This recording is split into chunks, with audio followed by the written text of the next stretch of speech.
यादसाठी केला होता अट्टहास, यादसाठी केला होता अट्टहास, यादसाठी केला होता अट्टहास, यादसाठी केला होता अट्टहास.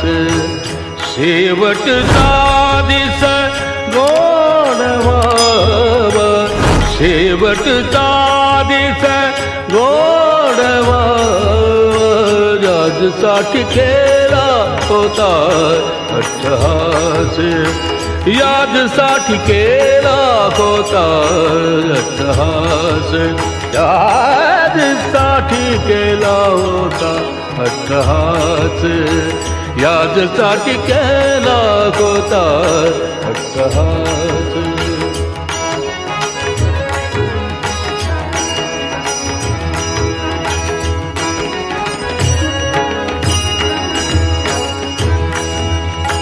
आता निश्चिंतीने पावलो विसावा, विसावा, विसावा. आता निश्चिंतीने पावलो विसावा.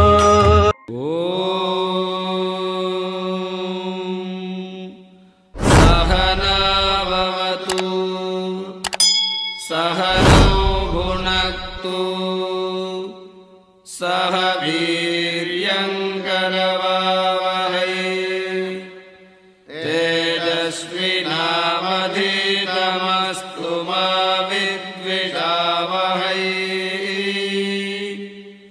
ॐ शान्ति शान्ति शान्तिः. अंतकाले च मामेव स्मरण मुक्त्वा कलेवरम यप्रयाति समद्भावम याति नास्त्यत्र संशयः.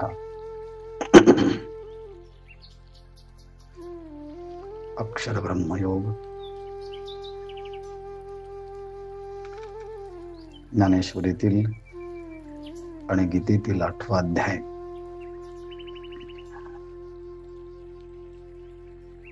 प्रयाणकाले च कथम नियोसी नियतात्माभिः. अर्जुनाने जो 7वा प्रश्न विचारला त्या प्रश्नाचं उत्तर भगवंत देत आहेत. अंतकाले माम एव स्मरन्. अंतकाले म्हणजे मरणाच्या काळामध्ये, समयी साधकाने माम एव, एव शब्द चकार सांगतो म्हणजे केवळ माझंच जो स्मरण करतो आणि स्मरण करत कलेवरम मुक्त्वा आणि ह्या देहाचा जो त्याग करतो, य प्रयाती आणि जो जातो त्याग करून, स मद्भावम याती तो माझ्या स्वरूपाला प्राप्त होतो. अत्र संशयः न अस्ति. ह्या माझ्या बोलण्यामध्ये थोडाही यत्किंचितही संशय नाही. मुळातच भगवंताच्या बोलण्यावरती संशय घेण्याला जागा नाही.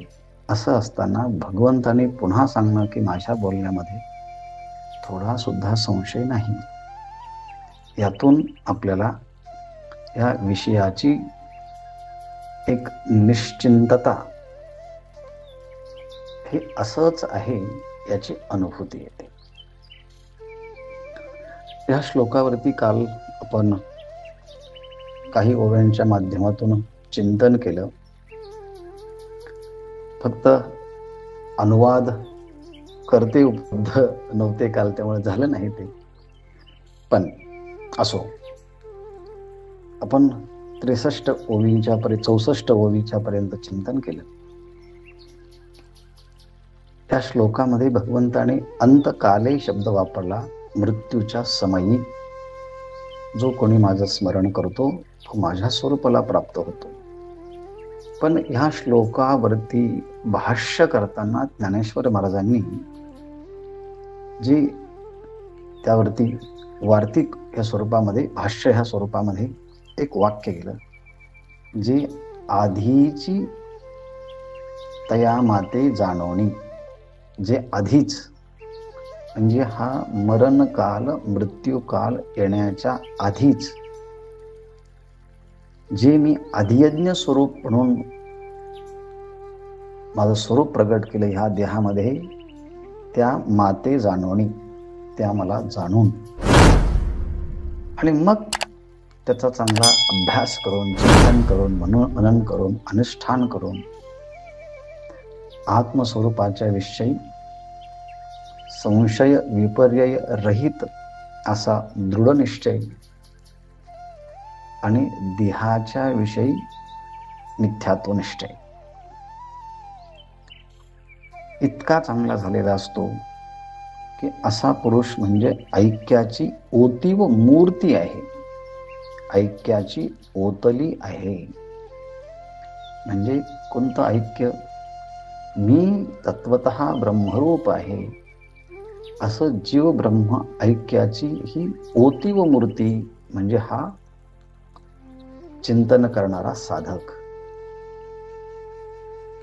आणि ही मूर्ती ठेवली कुठे? नित्यतेची या हृदयी घातली. हा साधक ऐक्याची जणू मूर्ती आहे, रूपक केलं. आणि ही मूर्ती नित्यतेची या हृदयी घातली, ही मूर्ती हृदयामध्ये ठेवली. पण कोणत्या? कुटस्थ नित्य साक्ष चैतन्य ह्या स्थितीत असणं हेच हृदय, ह्या हृदयामध्ये ही मूर्ती ठेवली. पण कशी ठेवली? धुवून ठेवली. जैसी समरस समुद्री धुतली. समरस म्हणजे एकता, म्हणजे आतमध्ये आत्मनिश्चय ज्या आत्म्याचा संबंधाने झाला. डोळे उघडल्यानंतर ज्ञानाच्या साहाय्यानं ते आत्मतत्वच ब्रह्मरूपाने सगळ्या जगाला व्यापून आहे. आणि म्हणून जसं मी ब्रह्मरूप आहे तसं जगाचं मूळ वास्तव स्वरूप सुद्धा ब्रह्मच आहे. अर्थात जीवही ब्रह्मरूप आहे आणि जगाचं अधिष्ठान असणारं ब्रह्मतत्वही ते एकच आहे. आणि ह्यामुळे याचा परिणाम काय झाला या चिंतनाचा? रुळेची ना, हे ज्ञानेश्वर महाराजांनी अंतकाले ह्या पदाच्या अगोदरचं चिंतन सांगितलंय बरं का, जे गीतेच्या श्लोकामध्ये नाही आहे. पण ज्ञानेश्वर महाराजांनी त्या श्लोकाचा भाव लिहिताना पात्र लिहिलं आहे, जे आधीच तया माते जाणवणे, ते आधीच मला अशा प्रकारे जाणतात. आणि त्यामुळे रुळीची ना म्हणजे मृत्यूच्या समयी हा त्याचा निश्चय जो आहे तो निश्चय रुळत नाही, म्हणजे तो मलिन होत नाही, त्यामध्ये बिघाड होत नाही, दूषित होत नाही. एरवी सामान्य माणसाचं वर्णन ज्ञानेश्वर महाराज नंतर करणार आहे स्पेशली. पण पहिल्यांदा मृत्यूच्या पूर्वी, ज्याला मृत्यूची तयारी म्हणतात, ती ताकदीची मृत्यूची तयारी साधक कसा करून ठेवतो याचं आपण चिंतन करत आहोत. याचा अर्थ त्याचा आणि माझा काही संबंध नाही असं नाही, तर each and every person has to go through this process. प्रत्येक व्यक्तीला ह्या प्रक्रियेतून जावं लागणार आहे. आणि म्हणून प्रत्येकाला असं वाटलं पाहिजे की ही मी कशी तयारी केली पाहिजे माझ्या मृत्यूची, त्यासाठी माझा कसा निश्चय पाहिजे, कोणत्या क्षणापर्यंत हा निश्चय माझा पक्का व्हायला हवा आहे, याचं इत्थंभूत चिंतन आहे. आणि म्हणून मी अर्धा तासच जेव्हा बोलतो तेव्हा प्रत्येकाने वेळेवरती जॉईन झालं आणि मग समोर ज्ञानेश्वरी ठेवली तर याचा चांगला परिणाम होईल. ही गोष्ट काही अनेक गोष्टी करत करत ही गोष्ट करण्याची नाही.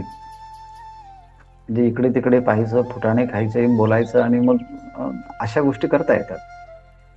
पण तुम्हाला चॉईस आहे आता की ह्या ज्ञानेश्वरीचं चिंतन कसं करायचं.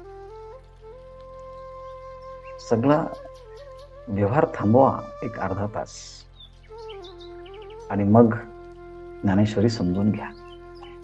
त्याचा चांगला परिणाम होईल. जगामध्ये कोणतीही गोष्ट प्राप्त करून घ्यायची असेल तर तिला वेळ द्यावा लागतो, त्याशिवाय प्राप्त होत नाही. याचं उत्तम उदाहरण डॉक्टर साहेब आहे. ज्ञानेश्वरीची वेळ झाली की इतके सिन्सिअरली समोर ज्ञानेश्वरी ठेवतात, नोट्स आहेत, पेन आहेत आणि जणू काही MBBSला एवढा सिन्सिअरली अभ्यास, MDला किंवा MS सर्जन होताना एवढा अभ्यास त्यांनी केला नसेल तेवढा सिन्सिअरली आणि समर्पणाने हा चिंतन, ज्ञानेश्वरीचा चिंतनाचा त्यांचा उपक्रम आहे. त्याचा त्यांना नक्कीच उपयोग होतो आहे. आता ज्ञानेश्वर महाराज सिद्धांत सांगितले, आता दृष्टांत सांगतात. पै अथावी घट बुडाला, तो आत बाहेरी उदके भरला, पाठी दैवगत्या जरी फुटला, तरी उदक काय फुटे. मौलीने प्रश्न विचारला. अथावी म्हणजे अथांग.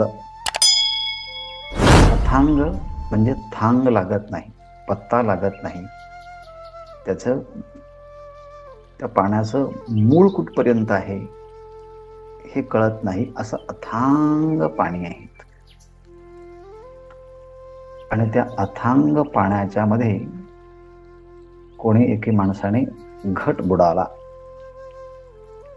घट पाणी पिण्यासाठी आतमध्ये त्यांनी ठेवला असेल घेण्यासाठी आणि हातातून तो निसटला, तो पाण्यात गेला आणि तो घट आता बुडाला. अथावी घट बुडाला, अथांग पाण्यामध्ये घट बुडाला. पाणी स्वच्छ असल्यामुळे बाहेरून दिसत होतं की तो आत उदके भरिला, त्या घटाच्या आतमध्ये पाण्यानेच तो पूर्ण भरलेला आहे. मग घटाच्या बाहेर काय आहे. बाहेरी उदके भरिला, घटाच्या बाहेरही पाण्यानेच तो भरलेला आहे. घटाच्या आतमध्ये सुद्धा तो पाणीच आहे. मग आता अंतर्बाह्य त्या घटाच्या पाणीच आहे. मग तो घट खाली जात असताना अचानकपणे एका दगडाचा त्याला धक्का लागला आणि त्यामुळे तो घट फुटला. कसा फुटला. दैवगत्या फुटला हो म्हटले. पाठी दैवगत्या जरी फुटला. आता हातातून निसटलेला घट पाण्यामध्ये बुडाला, तर खाली जाताना त्याला काय लागेल हे माहिती नाही. आणि म्हणून पाठी त्यानंतर दैवगत्या जरी फुटला, दैवगत्या बाय ॲक्सिडेंटली तो घट एखाद्या दगडाला लागून फुटला. मग हे सगळं वर्णन झाल्यानंतर ज्ञानेश्वर महाराज ह्या वर्णनावरून आपला प्रश्न विचारतात. म्हटले दैवगत्या घट फुटला बरोबर आहे, पण त्या घटाच्या बरोबर त्या घटाच्या आतमध्ये आणि घटाच्या बाहेर असलेलं पाणी फुटेल का. तरी उदक काय फुटे. घट फुटला पण पाणी फुटेल का. नाही म्हटले. आतमधलं पाणी आणि बाहेरचं पाणी दोन्ही पाणी एकच आहे. त्यामुळे घट तसा राहिला तरी पाणी एकच आहे आणि घट फुटला तरी पाणी एकच आहे. उदाहरण संपलं. घट कोणता आहे तर मानवी देह हा घट आहे. तो आत भरलेला आहे, म्हणजे आत्मचैतन्याच्या रूपानं ह्या घटाच्या आतमध्ये कोण आहे. चैतन्यच आहे. आणि ह्या देहाच्या बाहेर ब्रह्मरूपाने चराचराला अधिष्ठानभूत असणारं चैतन्य तेच आहे.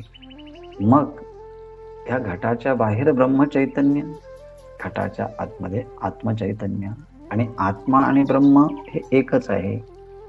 मग त्याला आत्मा आणि ब्रह्म का म्हटलं? देहाची उपाधी आतमध्ये आहे म्हणून आत्मा, आणि संपूर्ण जगाला अधिष्ठान रूपाने आहे म्हणून ब्रह्म.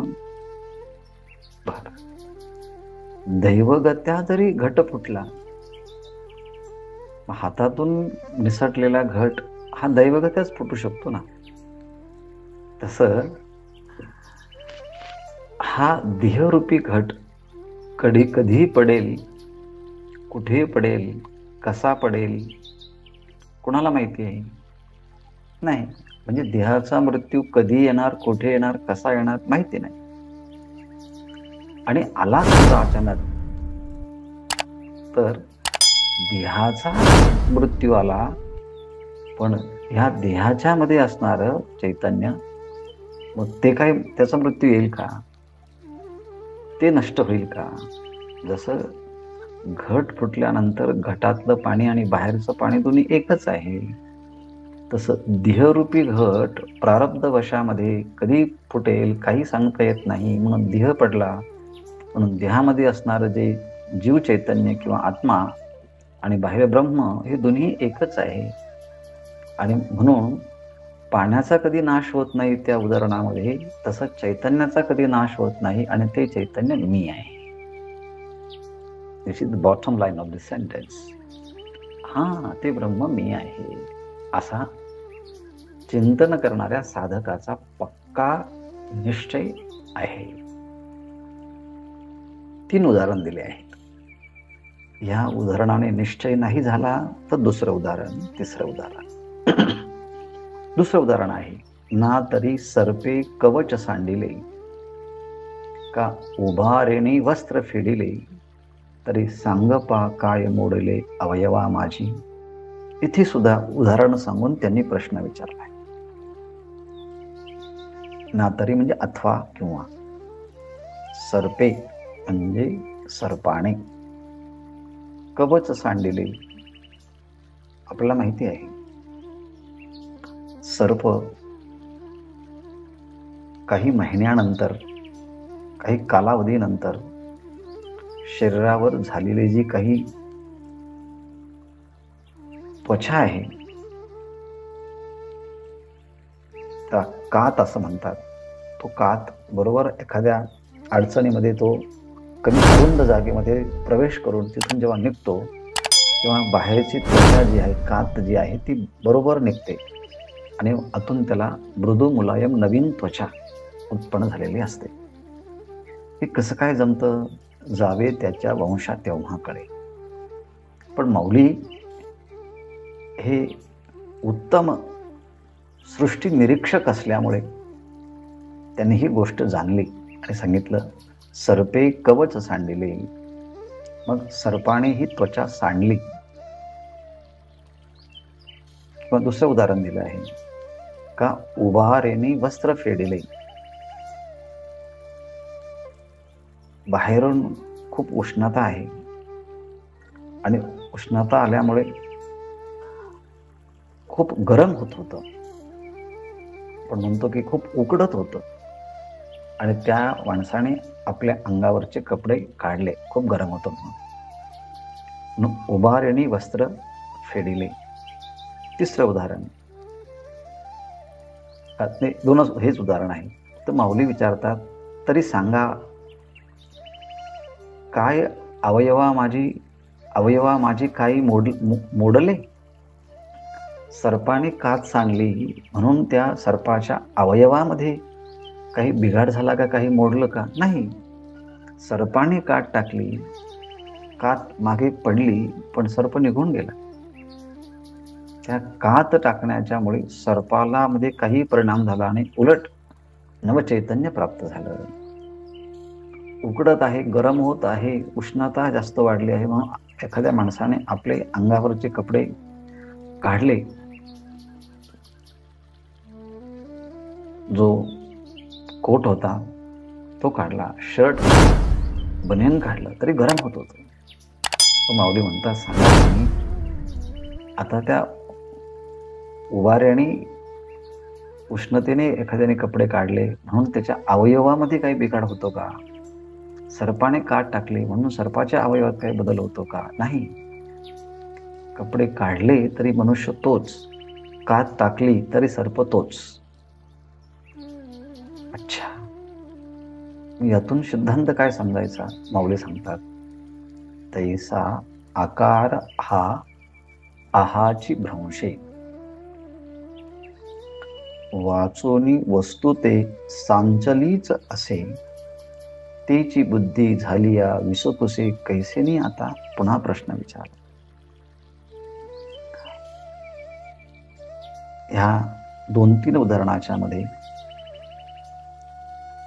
घटाला विशिष्ट आकार आहे, सर्पाच्या कातीला विशिष्ट आकार आहे, अंगावरचे कपडे काढले त्यांना विशिष्ट आकार आहे, आणि हा आकार वरवरचा आहे.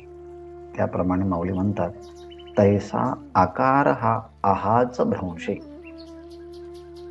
तैसा आकार, कोणता आकार? हा आकार. हा आकार म्हणजे मानवी देहाचा आकार. तो कसा आहे म्हटले?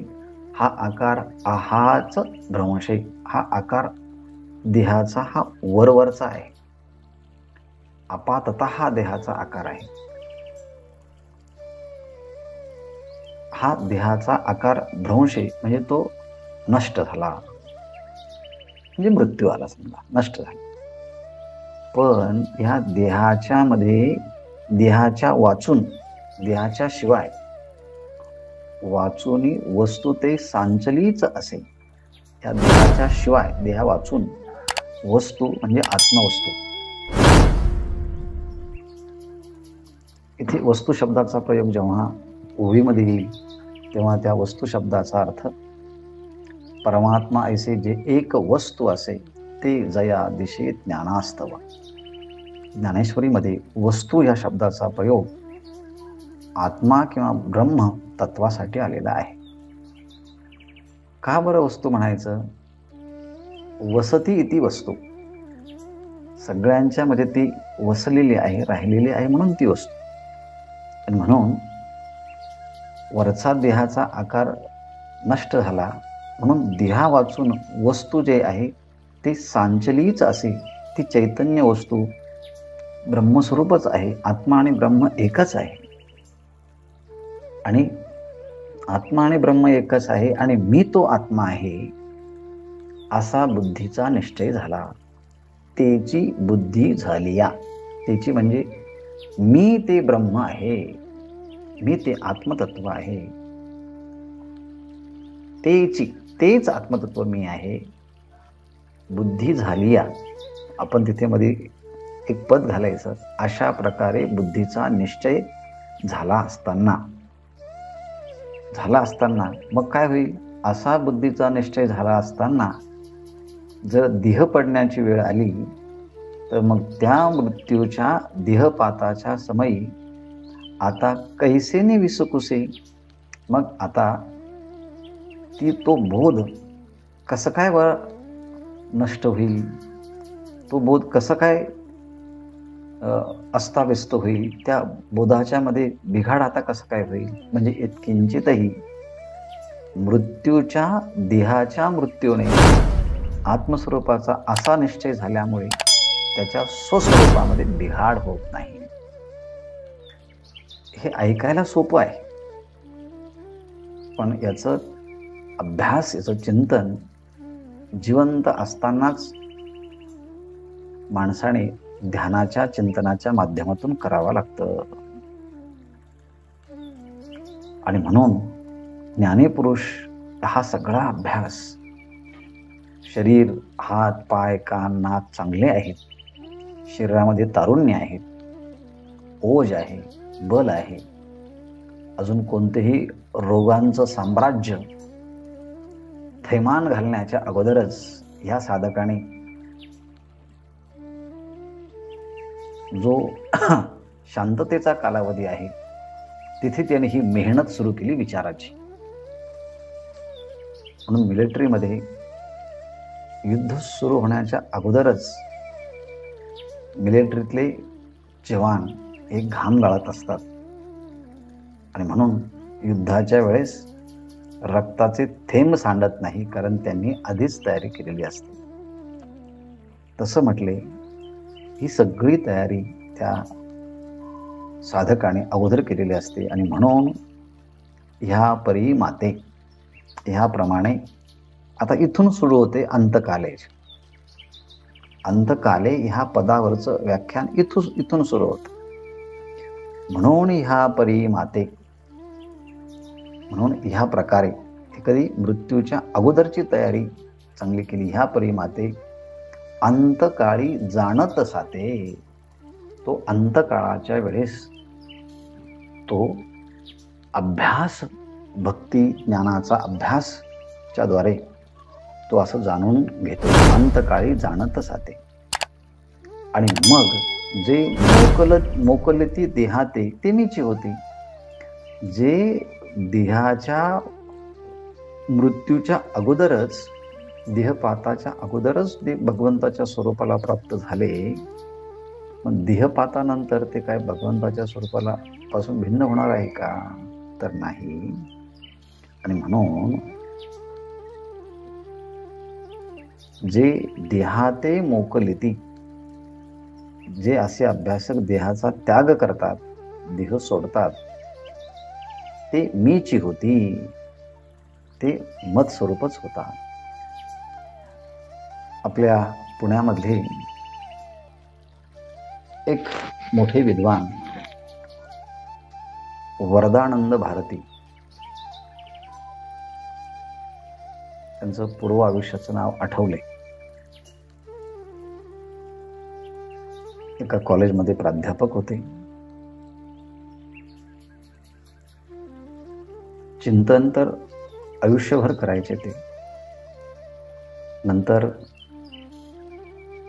रिटायरमेंट नंतर संन्यास घेतला आणि आता जे सांगितलं याचा खूप अभ्यास केला. योगाचा अभ्यास त्यांचा होताच. आणि ऋषिकेश हरिद्वारच्या वरती उत्तर काशी आहे.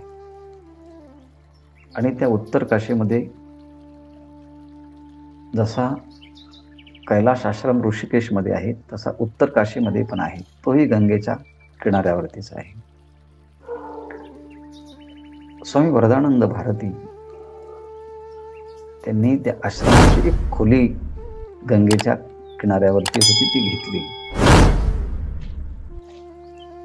आणि असा निश्चय केला जो आता ज्ञानेश्वर महाराजांनी सांगितला आहे.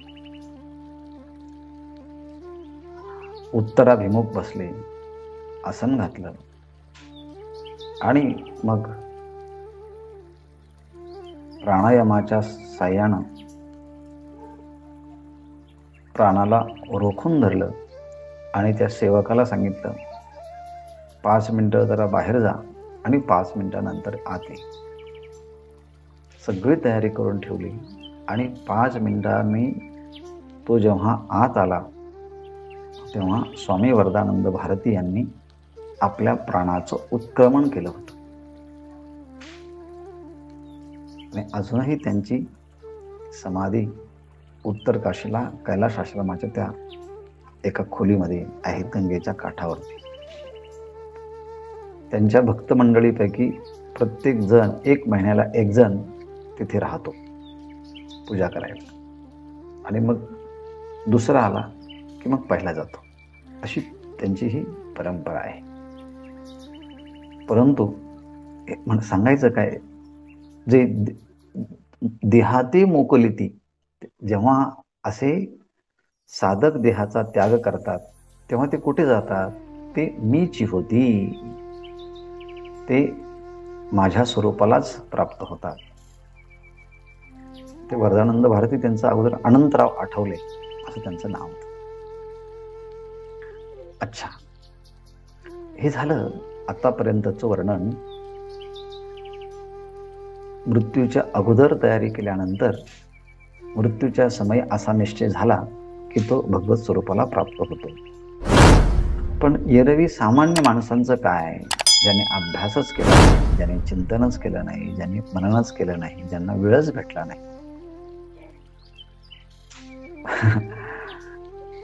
मुलांनी अभ्यास केला नाही म्हणून त्यांच्या अभ्यास न करण्याने परीक्षेची डेट काही बदलत नाही, तारीख काही बदलत नाही, त्याच तारखेला पेपर होतो. पण ज्यांनी अभ्यास केला त्यांच्यासाठी चांगलंच आहे, सुवर्ण संधीच आहे. पण ज्यांनी अभ्यास केला नाही त्यांनाही त्या काळात ती पेपर द्यावाच लागतो. अभ्यास नाही केला तर नापास होऊ शकतो. पण आता इथे तसंच झालं आहे. इथून पुढच्या ओव्या बघा. एरवी, एरवी म्हणजे ज्यांनी अगोदर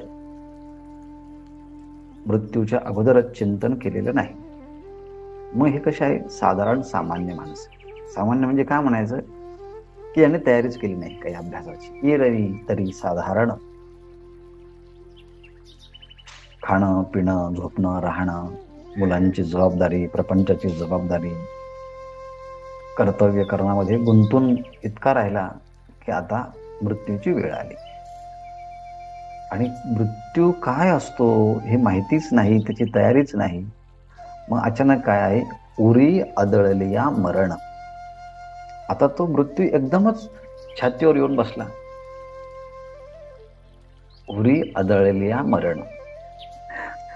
कल्पना करा, आपल्याला खूप भीती वाटते सापाची, आणि अचानक सापच आपल्या अंगावर येऊन थांबला तर त्या व्यक्तीची काय मनस्थिती होत असेल हे त्यालाच माहिती. मग आता कोणतीच तयारी केली नाही आणि अचानक मरण उरी आदळलिया. मरण एकदमच उरावर आलं, म्हणजे मृत्यूची काल एकदम अचानक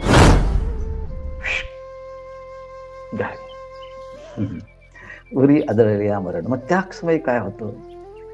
जो आठव धरणी धरी अंतकरण, जो अंतकरण आठव धरी. मग अशा क्षणी त्याला अचानक कोणतीतरी कसली तरी वस्तूची आठवण होते, स्मरण होतं. मग अशा मृत्यूच्या समयी अचानक मरण आलं आणि त्याच क्षणी त्याच्या अंतःकरणामध्ये ज्या वस्तूची आठवण होईल, ज्या घटनेची आठवण होईल, ज्या स्थितीची आठवण होईल, अर्थात मन ज्याचंही पदार्थाची आठवण होईल. मग काय आहे? ज्याची आठवण केली त्याच योनीला, त्या जीवाला जावं लागतं. आणि म्हणून तेची होईजे, तो तेच होतो. म्हणजे मरणानंतर सुद्धा तो ज्याचं चिंतन केलं, ज्याचं स्मरण केलं, त्या स्मरणाच्या प्रमाणे तसा त्याला तद्रूपता, तशा प्रकारची स्थिती प्राप्त होते, तशा प्रकारची गती प्राप्त होते, किंवा तशा प्रकारची योनी प्राप्त होते. असं कोणत्याही अर्थानं तुम्ही चिंतन करू शकता. मग कुणी म्हटलं का हो, टाळता येणं शक्य नव्हतं काही? टाळता येणं शक्य नव्हतं का, असा प्रश्न विचारणाऱ्यांना माऊली प्रश्न विचारतात 2 ओव्यांच्या माध्यमातून. म्हटले पहा. जैसा कवन एक काकुळती, पळता पवन गती, दू पावली अवचिती, कोहा माझी पडियेला. स्पष्टीकरणाच्या बरोबर अक्षर पहा की जे आपल्याला सहज नंतर अर्थ लावण्याच्या दृष्टीने सुलभ होतील. जैसा, ज्याप्रमाणे, कवन एक, कोणीतरी असा एखादी व्यक्ती.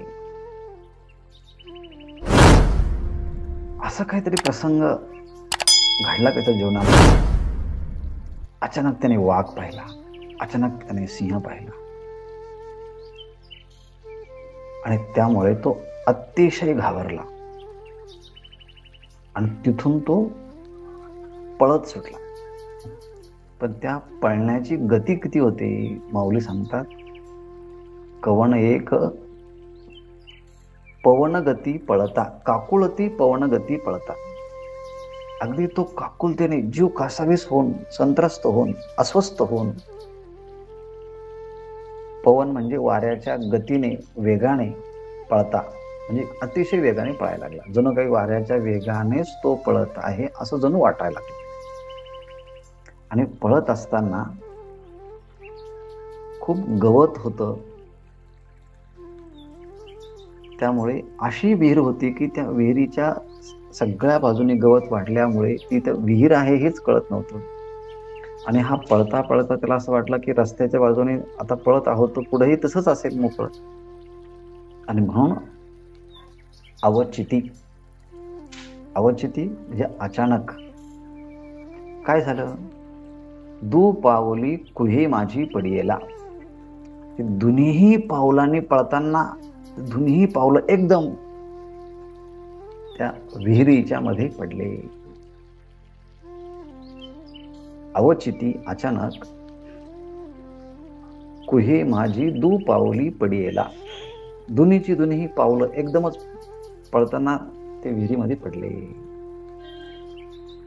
मग आता माऊली म्हणतात, थांबा थोडा विचार करा आणि मला सांगा. म्हटले काय, असा प्रसंग आहे की काही कळालं आणि दोन्ही पावलं खाली जायला लागले. आणि मग तेव्हा त्याच्या लक्षात आलं की इथं काहीतरी विहीर असावी. आणि मग त्याने जर ठरवलं की आता मागे सरायचं, आता कसं सरता येईल, मग त्याला मागे सरता नाही येणार, आता त्याला पडावंच लागणार आहे तिथे. म्हणून म्हणतात, आता तया पडण्या आरवते. पण ही स्थिती कशी आहे, आता तो पडणारच आहे, पण पडण्याच्या अगोदर आता तया पडण्या आरवते, पडणे चुकावया परवते. आता दोन्ही पावलं आतमध्ये पडले आहे. मग आता ते विहिरीत पडल्यानंतर मृत्यूच्या भीतीतून वाचवण्यासाठी त्याला दुसरा कोणता पर्याय आहे का. म्हणून तया पडणे आरवते, पडणे चुकावया परवते, पडणे नाही. आणि मग आता हे चुकावण्यासाठी त्याला दुसरा कोणताही पर्याय नाही. अचानक दोन्ही पावलं गेलेल्या आणि तो म्हणायला लागला की आता मी मरण चुकवण्यासाठी प्रयत्न करणार आहे. पडणे चुकावया परवते नाही.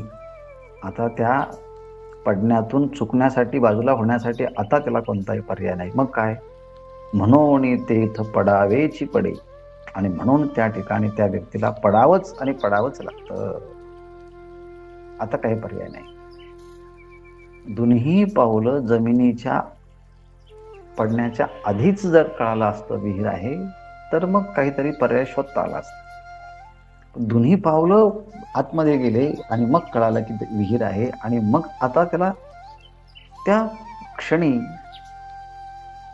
तो प्रसंग टाळण्यासाठी काही पर्याय आहे का, नाही. आता पर्याय नाही, तर त्याला तिथे पडावंच लागणार होतं.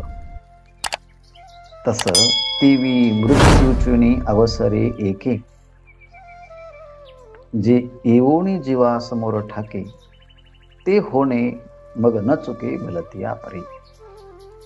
हे उदाहरण दिलं, त्या उदाहरणाच्या वरून सिद्धांत. तेवी त्याप्रमाणे एके मृत्यूचेनी अवसरे, अशी मरणाची कोणती तरी एक वेळ येते की मृत्यू येतो. एके मृत्यूचेनी अवसरे, एका अशा मरणाच्या वेळेस, प्रसंगी काय, जे येवोनी जीवासमोर ठाके. इथे जे शब्दाने काय घ्यायचा, जे मृत्यू किंवा जो मृत्यू जीवासमोर येवोनी ठाके, अचानक त्याच्यासमोर तो मृत्यू उभा राहतो. मग आता मृत्यू जर उभा राहिला तर आता त्याला टाळणं, पळणं, काही करणं शक्यच नाही. कितीही डॉक्टर्स असले बाजूला, औषधांचा सगळे उत्तमातला उत्तम औषधं, उत्तमातला उत्तम इन्स्ट्रुमेंट, उत्तमातले उत्तम अद्ययावत ज्ञानाने युक्त असणारे डॉक्टर्स सगळे बरोबर असले, पण जर बॉडीच रिस्पॉन्ड करत नसेल औषधाला, तर डॉक्टर सांगतात आता काही खरं नाही, आता तुम्ही पेशंटला घेऊन जाऊ शकतात किंवा पेशंटचं काही सांगता येत नाही, अशा प्रकारचं विधान त्यांना करावं लागतं. मग ते होणे मग न चुके भलतिया परी. मग आता ते होणे म्हणजे मग ते आता होणे, आता तो मृत्यू होणारच आहे. भलतिया परी न चुके, आता तुम्ही कोणत्याही प्रकारे कसाही जरी प्रयत्न केला तरी आता वाचवणं शक्य होत नाही, कारण तो मृत्यू समोर येऊन उभा राहिला आहे.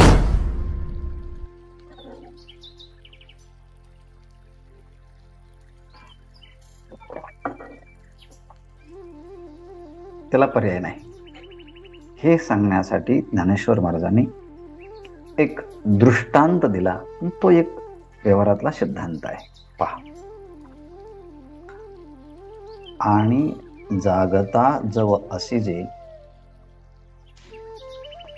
तव जेणे ध्याने भावना भाविजे डोळा लागत खेवो देखिजे तेची स्वप्ने. मनुष्याला स्वप्न का पडतात, केव्हा पडतात, त्याला काय कारण आहे? अनेक कारणांपैकी इथे एक कारण सांगितलंय. जागता जव असिजे, जेव्हा जेव्हा जागता असिजे, जेव्हा एखादा मनुष्य हा जागा असतो, डोळ्याने पाहतो, कानाने ऐकतो, त्वचेने स्पर्श करतो, वाचेने बोलतो, पायाने चालतो, आणि ह्या सगळ्या सृष्टीतल्या शब्द, स्पर्श, रूप, रस, गंध याचा अनुभव घेतो. पाहतो आणि त्यामध्ये त्याला एखादी गोष्ट प्राप्त करायची असते आणि ती जागेपणामध्ये प्राप्त करण्याचा भरपूर प्रयत्न केला, पण ती काही प्राप्त झाली नाही ती गोष्ट एखादी. मग तो जेव्हा तो झोपतो सारखं चिंतन करतो, त्या कशी ती गोष्ट प्राप्त करायला पाहिजे, असा प्रयत्न केला पण आणखी कमी पडला, आणखी कोणत्या पद्धतीने प्रयत्न करायला पाहिजे, असं तो त्या गोष्टीच्या बद्दल, त्या वस्तूच्या बद्दल, त्या घटनेच्या बद्दल आपल्या मनाने चिंतन करतो. एकाग्रतेने त्या संबंधाने विचार विमर्श स्वतःच करतो. त्यालाच माऊली म्हणतात ध्याने भावना भाविजे. त्या मनाने, ध्यानाने म्हणजे मनाने तशा प्रकारची भावना भावित होऊन तशा प्रकारची तो भावना करतो.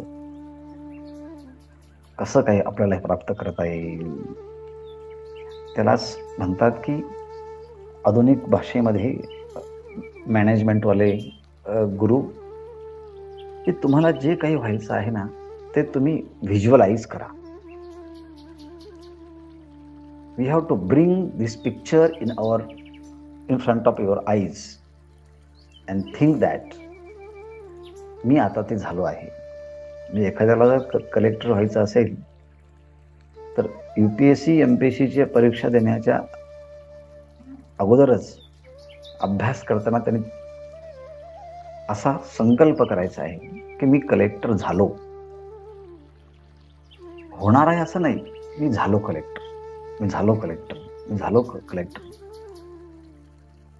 मी MPSC UPSC पास झालो आहे, असं सारखं चिंतन करायचं, सारखं मनन करायचं. मनामध्ये अशी प्रचंड शक्ती असते की ती संकल्प शक्ती पुन्हा अस्तित्वात येते. आणि म्हणून आपल्या डोळ्यासमोर त्याचं नेहमी व्हिज्युअलाइज करावं असा हा मॅनेजमेंटचा सिद्धांत आहे. पण ज्ञानेश्वर महाराज सांगतात असा एखादा मनुष्य ज्याने जागेपणामध्ये ती गोष्ट पाहिली आणि सिद्ध झाली नाही आणि मग झोपताना त्याने सारखं मनन चिंतन केलं, जेने ध्याने भावना भाविली, आपल्या भावनेने मनाने चिंतन केलं आणि असं करता करता झोप लागली. झोप लागल्याबरोबर डोळा लागत खेव देखिजे तेची स्वप्ने. आणि मग डोळा लागत खेव, खेव म्हणजे क्षणी, डोळा लागता क्षणी त्याला त्याचं स्वप्न पडलं आणि त्याने ती गोष्ट पाहिली. तेची देखिजे स्वप्ने. मग त्याला स्वप्नात काय पडलं, काय पाहिलं त्याने? जागेपणी जी गोष्ट त्याने केली आणि डोळा लागण्याच्या अगोदर म्हणजे झोप येण्याच्या अगोदर त्याचंच चिंतन केलं आणि त्याचंच चिंतन केल्यामुळे लगेच स्वप्नही त्याचंच पडलं. आता इथे छोटीशी गोष्ट समजून घेण्यासारखी आहे. जेव्हा मनुष्य ज्या देहामध्ये झोपतो त्याच देहामध्ये जेव्हा उठतो तेव्हा जागेपण आहे. पण ज्या देहामध्ये झोपला आणि दुसऱ्या देहामध्ये उठला त्याला मृत्यू म्हणतात. पण मृत्यूनंतर, मृत्यूच्या अगोदर जो विचार असेल तोच विचार मृत्यूनंतर दुसऱ्या गतीला प्राप्त होतो हे सांगण्यासाठी जागृतीमध्ये जे पदार्थ वस्तू पाहिल्या त्याचं चिंतन केलं झोप येईपर्यंत, आणि झोप लागल्याबरोबर तोच विचार तिथे आला. मग स्वप्नात तोच विचार का तिथे आला, तर झोप येण्याच्या अगोदरच्या क्षणापर्यंत तोच विचार असल्यामुळे त्या विचाराने स्वप्नात सुद्धा त्याचं प्रगटीकरण केलं. हा अनुभव आपला इथला आहे. तसाच आणि same experience will be after the death. तसाच अनुभव मृत्यूच्या नंतर जीवाला येईल की जो त्याने अगोदरपर्यंत ज्या भावना, जे विचार, जे परामर्श ठेवले आहे त्या विचाराचाच, संस्काराचा प्रभाव मृत्यूच्या समयी येईल आणि त्या जो विचाराला जी भावना आली त्याच भावनेप्रमाणे त्याला पुढचा जन्म प्राप्त होईल. असा ज्ञानेश्वर महाराजांनी वर्तमान काळामध्ये घडत असलेल्या घटनेचा अनुवाद करून अचानक मृत्यू आला आणि त्या समयी जो विचार आला तशाच प्रकारची भावना, तशा प्रकारची गतीही त्याला पुढच्या जन्मात प्राप्त होऊ शकते. पण जो योगी आहे, साधक आहे, ज्ञानी आहे, संयमी अंतःकरणाचा आहे, ज्याने मगाशी म्हटल्याप्रमाणे अगोदरच शांततेच्या काळामध्ये, तारुण्याच्या काळामध्ये, रोग उत्पन्न होण्याच्या अगोदर चिंतन मनन करून ठेवलं आणि मग तो त्या स्थितीची तयारी त्यांनी पूर्ण केली आणि त्याला तो आनंदाने सामोरा जेव्हा जायला लागला तेव्हा घट फुटल्यानंतर पाणी फुटत नाही, किंवा सर्पाने काट टाकल्यानंतर सर्प मरत नाही, किंवा उभारा आला म्हणून व कपडे काढल्यानंतर अवयव बिघडत नाही. तसा हा वरवरचा आकार जरी नष्ट झाला तरी मी आत्मा आहे असा निश्चय झाल्यामुळे ते देहाला जेव्हा टाकतात, सोडतात, तेव्हा जो निश्चय त्यांचा अगोदर असतो तोच निश्चय नंतर असल्यामुळे ते परमात्मा स्वरूपालाच प्राप्त होतात. आणि ह्याकरता त्यांनी अगोदर खूप मोठी तयारी केलेली असते. सामान्य माणसाने तयारी केलेली नसते, म्हणून त्यांना इतर गोष्टी आठवतात. अचानक कुत्राच आठवतो, गायच आठवतो, बैलच आठवतो, काय आठवेल ते सांगता येत नाही. त्याप्रमाणे त्याला पुढची गती प्राप्त होते. हाच एक वेगळ्या सिद्धांत, हा नेम सांगितला आणि सामान्य ह्या प्रकारचं एक स्टेटमेंट भगवान पुढच्या श्लोकामध्ये देणार आहेत आणि मग त्याचा निष्कर्ष सांगणार आहेत. तो विचार आपण उद्या पाहूया. तूर्त इथं थांबू. पूर्णमद पूर्णमिदं पूर्णात् पूर्णमुदच्यते पूर्णस्य